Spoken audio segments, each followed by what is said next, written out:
Not a week goes by when Tesla and SpaceX boss Elon Musk isn't in the news. And last month, he hit headlines again when he gave an indication of which way he might be voting in this November's midterms. All 435 seats in the House of Representatives will be contested, as well as 35 out of the 100 seats in the Senate. Today, we are discussing Elon predicting a massive red wave in November. Stay tuned. Let's jump straight in. What did Musk have to say? Elon, who was seen as something of a progressive icon during President Obama's time in power, revealed last month that when the midterm elections roll around this November, he will be voting Republican, predicting a massive red wave in 2022. Musk has seen his stock fall amongst Democrats over the past few years and recently admitted to voting for Republican Mayra Flores in a special election in Texas's 34th congressional district. Flores will automatically now take the seat as she managed victory in the longtime Democratic stronghold. The majority Latino district will now invite Flores to become the first Mexican-born U.S. Congresswoman. Musk suggested the U.S. could be set for a massive red wave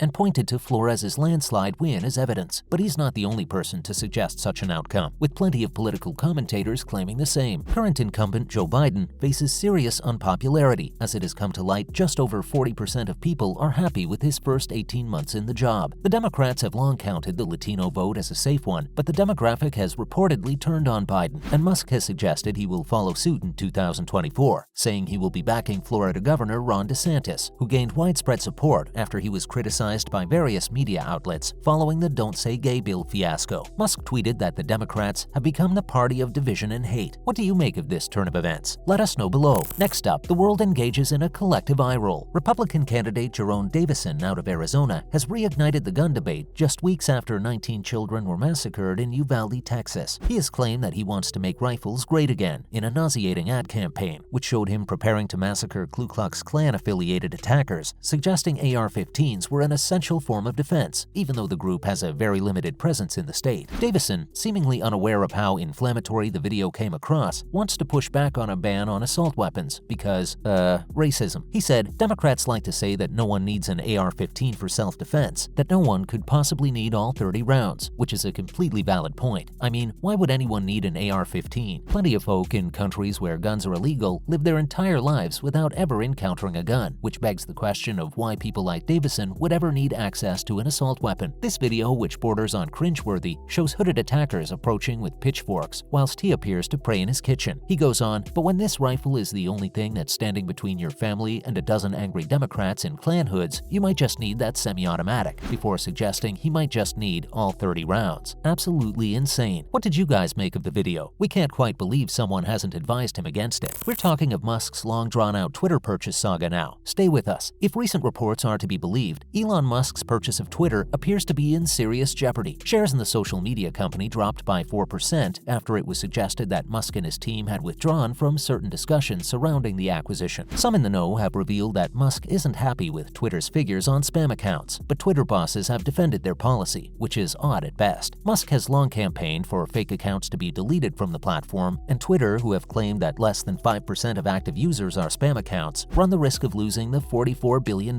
deal. The suggestion that it is acceptable to have 5% of all accounts as fakes is quite literally unbelievable. Fake news, spam accounts, and fake profiles are one of the biggest scourges on social media, and Musk is apparently on the verge of walking away from the deal. Some have suggested that at this stage, it might not be as easy as that, and that Twitter bosses could instruct a Delaware court, who have jurisdiction over the deal, to force the SpaceX boss to purchase at $54.20 a share. However, right now the company is trading at around $37, which means that Musk won't take too kindly at paying $54.20. Boston College Law School Associate Professor Brian Quinn has suggested that eventually the Twitter board will tire of the shenanigans and will file a suit for specific performance in Delaware. What do you make of all of this? Some positive news regarding childcare benefits at the billionaire's companies now. Stay tuned. It seems that Elon might not be the supervillain the world thinks he is after all. He announced earlier today, July 8th, that the childcare benefits across his companies will increase significantly. It has recently been revealed that Elon has added to the Musk clan yet again, with the set of twins recently welcomed to the family, reportedly with one of his Tesla employees. Musk himself said of the move, "Kids are worth it if at all possible. I'm planning to increase childcare benefits at my company significantly." It is thought he will donate directly to families, but specific details of the venture are yet to be unveiled. Tesla lacks other big companies in female representations, so this could be a way of Musk making up for that fact. It is thought that only 17% of Tesla's leadership are made up of females, which in 2022 is quite remarkable. vehicle. However, the industry in general, and by industry we mean other Fortune 500 companies, has only 22% representation on average. But Tesla still lacks on this front. The companies still have a long way to go with regards to female representation, but with Musk in charge, who doesn't particularly seem to care what anyone says about him, we probably shouldn't expect this to change too much in the near future. What do you guys make of the childcare news? Let us know below. Next up, does Tesla have a van in the works? Let's discuss. Elon set proverbial tongues wagging yesterday, July 7th, with a not-so-cryptic tweet suggesting Tesla could be set to move into the van market. Of course, there are very few modes of transport that the company aren't currently developing, with the recent announcement they were bringing a helicopter to market, so fans should have probably guessed this a while back. Elon asked his followers if they would be interested in a robo-van by tweeting, "Maybe Tesla should make a highly configurable robo-van for people in cargo." The tweet prompted a slew of responses and likes, with more than 14,000 people responding to the musing. And it seems as though the Tesla CEO has been thinking about the venture for a while, after suggesting last year that the company would eventually move into production of a van. It is thought that Musk & Co. are waiting for the supply chain issues to finally be ironed out after a disruptive couple of years thanks to COVID and ongoing problems in Ukraine. And based on reaction to Musk's tweet, it's probably going to be a question of when, not if, with many suggesting that Tesla enthusiasts would be quick to fill pre-orders. Musk alluded to a new vehicle in the pipeline at the Cyber Rodeo at the Texas Gigafactory. So, could this be it? What do you guys think? Let us know below.